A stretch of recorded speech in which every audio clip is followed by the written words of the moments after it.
I was working at Disney at the time.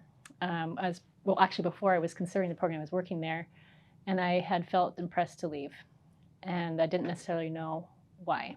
And I chose to follow that. And shortly after, I was actually home from church sick with some sort of cold, and I was reading an article.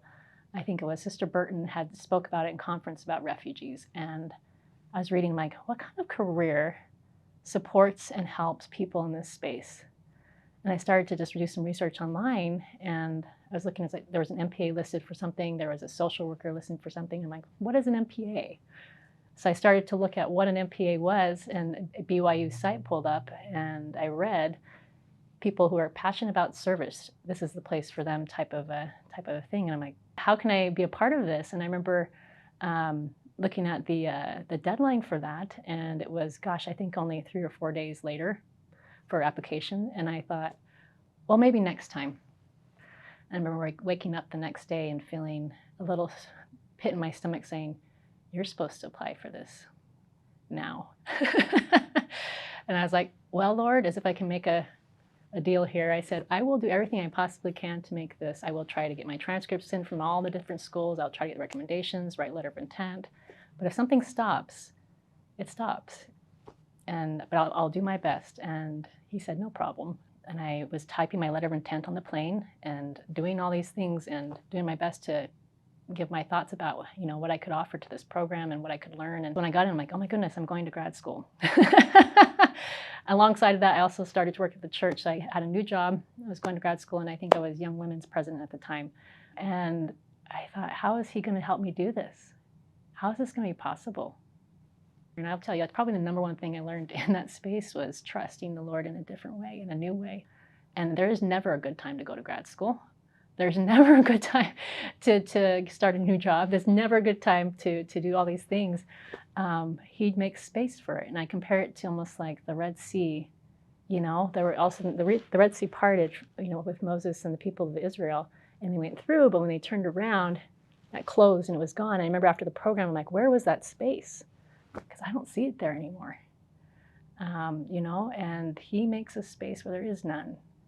I had to let the Lord provide my priorities. I did it my way at first a little bit to see how that went, and I quickly realized I really needed his help because everything was important, it seemed.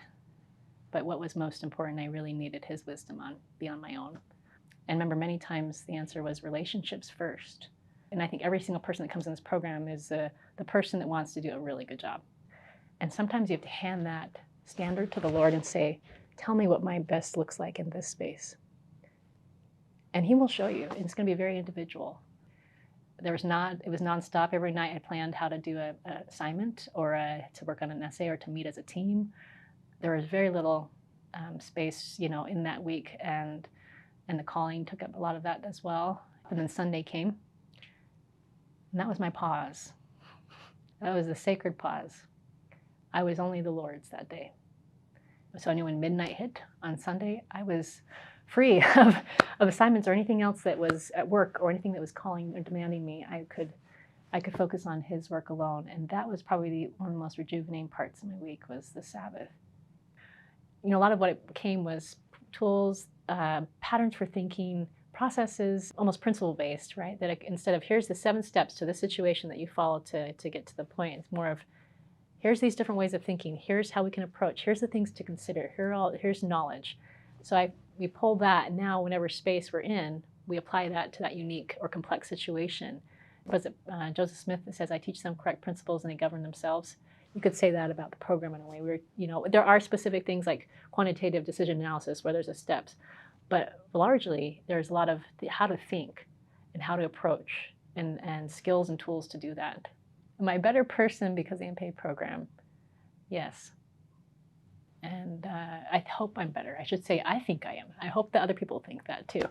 But I have felt just a closeness to him, a trust in him. Learning to do hard things helps you to also have confidence in what you can do in the future with his help.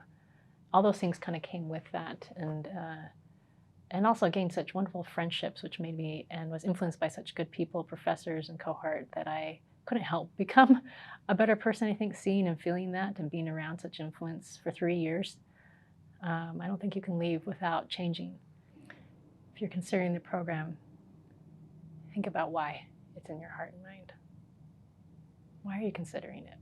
Who is helping you to consider these things? And let him influence that decision, because he wants others to come. And disciples of Christ are small and few, and there's a lot of work to do. And this is part of what he needs to have happen. So is to bring people to be trained and to be brought into this program, and to be able to act on the compassions we have in our hearts. This gives us the tools to do that.